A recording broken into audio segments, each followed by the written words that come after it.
A long time ago, last week, I decided to tackle one of Star Wars' most iconic scenes, the Tatooine Twin Sunset, inspiring a generation of dreamers.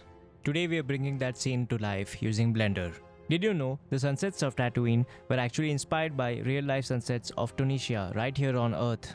Then came Luke. I tried to make particle hair for him, but let's just say I need more Jedi training in hair grooming. The force is strong, but my Nvidia 2060 Super, it's aging a bit. Still, it's my trusty old ally, and together we tackled this scene as best as we could. I started by making a landscape using ANT Landscape add-on and the large terrain preset. I reduced the height for a very subtle displacement and scaled it up to fit my scene. Then I added a camera and positioned it to make the ground plane fit my reference image. Also changed the aspect ratio to 1920 by 817, which is a 2.35 aspect ratio. Then I went ahead with sculpting some of the dunes in the distance so that we could match it to our scene.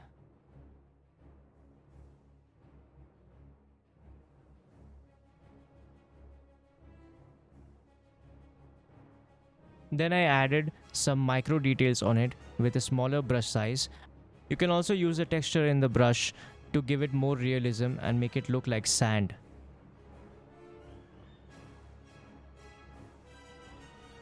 Then I found a reference of Luke Skywalker's hut on Sketchfab and went ahead with modeling it with simple primitives. After I was happy with the basic shape, I used a remesh modifier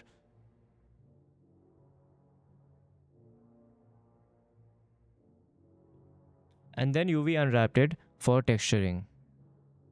Or you can also use procedural textures to make it easier. I also modeled the pathway leading outside his house.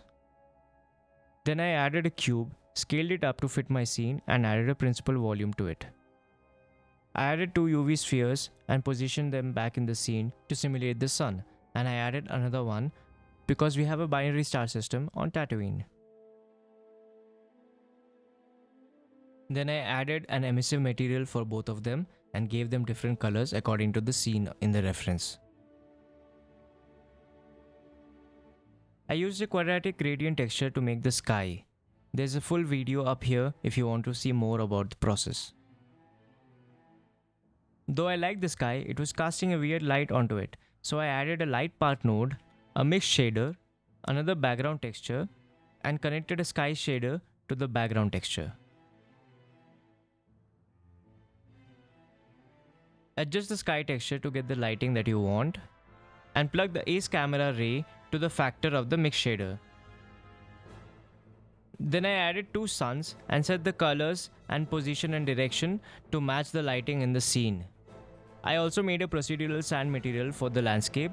The whole tutorial is available to view right here. I also experimented a little with the volume scatter. I decided to mix two different types of scatter. I used Rayleigh for one, and one was me scattering or MIE scattering. I mixed them at very low densities because me scattering is the type of scattering that happens through our atmosphere on Earth. Change the density and the mix factor until you're happy with it. Then I went ahead and modeled the remaining objects in the scene, the props in the distance, debris, etc. I used the reference image as my guide to model all the objects and place them as close as in the original scene.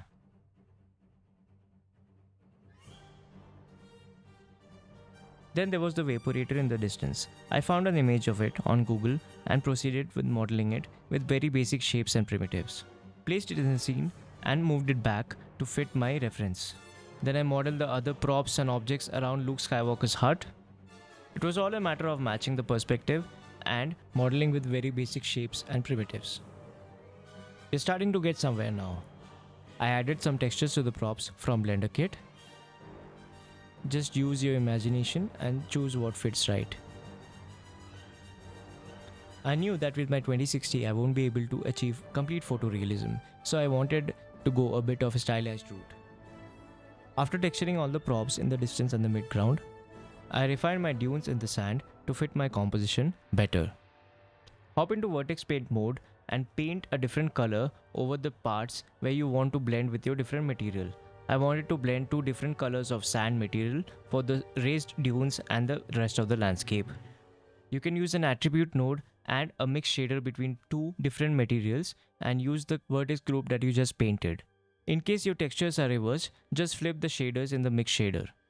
Then I added some rocks and small pebbles to the ground using G-scatter, or you can even use Bagapie or any free add-on like that. Change the density, distribution, etc. to create more variation. The amount of particles you can use depends on your system configuration. Go high if your system is very capable. The scene is coming together, but we need a character for animation. I couldn't find a model of Luke Skywalker in his Tatooine clothes, but I found a model from Star Wars Battlefront 2 and modified it to look like our Luke on Tatooine. Then all you have to do is upload the model to Mixamo, use their auto rigger to rig the model, and then you can have a completely animatable version of your Luke Skywalker model. You can make him do anything that you want. For example, a dance that doesn't even exist on his planet yet. Well, anyway, I downloaded a bunch of different animations that I wanted in my scene. I am by no means an expert animator and I don't have access to a motion capture suite, but that doesn't mean I cannot create some cool renders and work on my skills in the meantime. I used Blender's NLA editor to blend some of the animations. Though it looks janky in some places, it works for the scope of this tutorial and my project.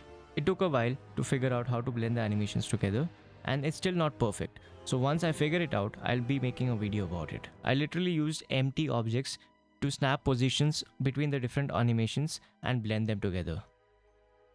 It's not perfect, but it works somehow. If I had some more time, I could probably use Rococo Studio or some of the AI motion capture services that we have and fine-tune the animations and blend them better together. I had to literally adjust the bones in pose mode at different places between different animations to get a usable blend. I'm definitely going to be practicing this more as I'm not a good animator by any means. After a lot of trial and error, and honestly, waste of time because some of the shots haven't even been used, I ended up with somewhat a usable animation for my final render.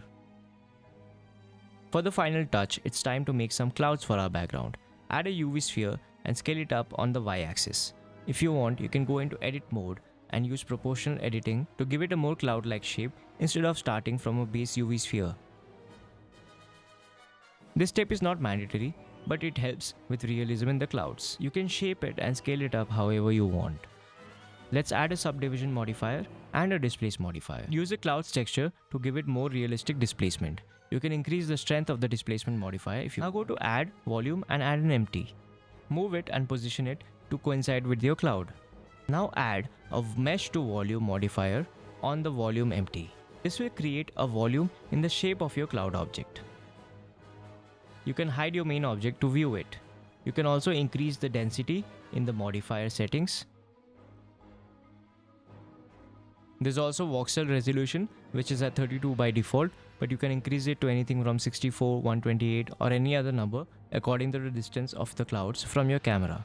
Now let's add a volume displace modifier to create even more displacement. Add another clouds texture and reduce the scale a bit. You can play with the scale to give it more displacement. Also give the volume a principal volume material so that you can control the density and the anisotropy even further. You can increase the strength of displacement in the original UV sphere to give it even more displacement and some realistic shapes. Dial in the effect however you wish. I found this to be a very quick and easy way to create some clouds in your scene. You can duplicate the UV sphere object in edit mode to create more clouds. You can edit the individual meshes, create meshes of different sizes to make a realistic cloud system. I positioned the clouds over the suns in my scene and adjusted the base shape in edit mode until I was happy with the placement of the clouds. You can adjust the density of the clouds in the principal volume material. I added some final distant dunes to the landscape for more variation and to break up the monotony. The more time you can spend on detailing your scene, the better and more realistic it will look.